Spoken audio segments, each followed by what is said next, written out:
Yes, twongeye kubahereza ikaze kuri YouTube channel Rwanda Room TV. Ngira ngo urabona ko iri ni itangazo risohotse tariki ya 4/7/2025. Iri tangazo rirareba by'umwihariko urubyiruko rwize kaminuza ndetse na segonderi, ariko by'umwihariko turaza kugaruka cyane ku bize kaminuza kuko byinshi biririmo biribanda ku bize kaminuza. Rero iri tangazo impamvu risohotse, hari ibibazo byinshi igihugu cy'u Rwanda gishaka gukemura by'umwihariko bijyanye n'abarangije kwiga bakabura akazi, akaba ariyo mpamvu polisi y'igihugu cy'u Rwanda irisohoye. Ushobora kuba wibaza ngo ni ibiki bikubiye muri rino tangazo, ariko nibyo tugiye kurebera hamwe nyuma y'uko iri tangazo rimaze gushyirwa hanze, ndetse tunashimira igihugu cy'u Rwanda cyarisohoye kuko ni itangazo rigiye gusubiza ibibazo by'abantu benshi by'umwihariko abari badafite akazi. Ese wakibaza ngo rivuga kuki? Reka tubirebere hamwe, tubyinjiramo, tubisobanure byose, kubwire ibisabwa ndetse n'ibyo uri buze gukora kugira ngo ubashe kuba wakiyandikisha mu gipolisi cy'u Rwanda nk'uko iri tangazo ribivuga. Nkubwire n'akazi polisi y'u Rwanda igiye gutanga ku barangije kwiga kaminuza. Tugiye kubana ndi Isa kuri Rwanda Room TV, kandi subscribe kugira ngo tujye tubona ibiganiro byinshi bigiye bitandukanye. Nk'uko nabikubwiye rero, ni itangazo risohowe kuri uyu wa 4/7/2025 na polisi y'igihugu cy'u Rwanda, aho yifuriza urubyiruko rw'u Rwanda ineza yo kuba rwagira akazi. Akaba ariyo mpamvu rero itangazo ryasohotse. Ni itangazo tugiye kurebera hamwe ibyo riri kuvugaho.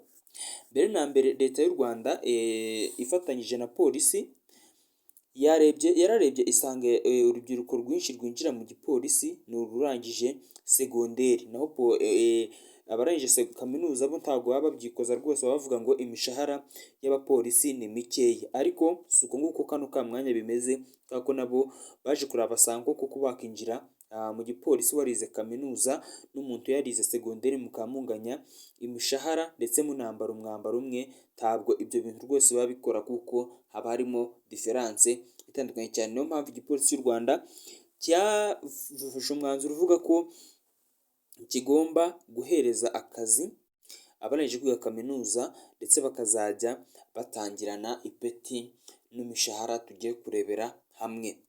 Abarangije segonderi batangira kuri ino myenda isanzwe, nta peti na rimwe bafite, nta n'iranka. Ariko abarangije kwiga kaminuza ntabwo bazajya batangira ku maranka, ahubwo bazajya batangirira ku mapeti, aho bazajya batangirira ku ipeti rya ofisiye. No mu gipolisi iri peti ribamo ndetse no mu mapeti.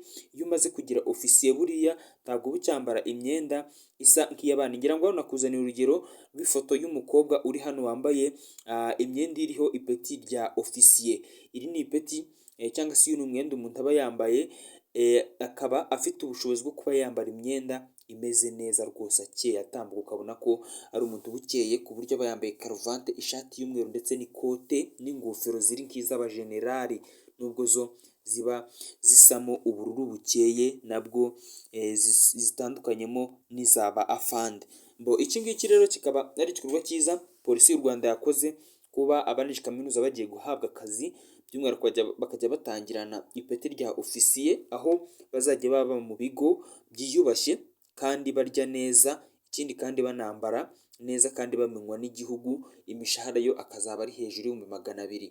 Ngira ngo aho kugira umuntu aguhemba 400,000 witunze wishyurira inzu wimenyera buri kimwe, yaguha 220, ariko akumenyera icyo kurya aho kuba interinete n'amayinite, kuko aba nabo bizajya bigenda umunsi ku munsi. Iki ngiki rero akaba ari igikorwa polisi y'u Rwanda igiye gukora, kubera ko yararebye ibona abapolisi benshi bahereza akazi, by'umwihariko abarangije kwiga segonderi, uba usanga batazi ururimi rw'icyongereza neza.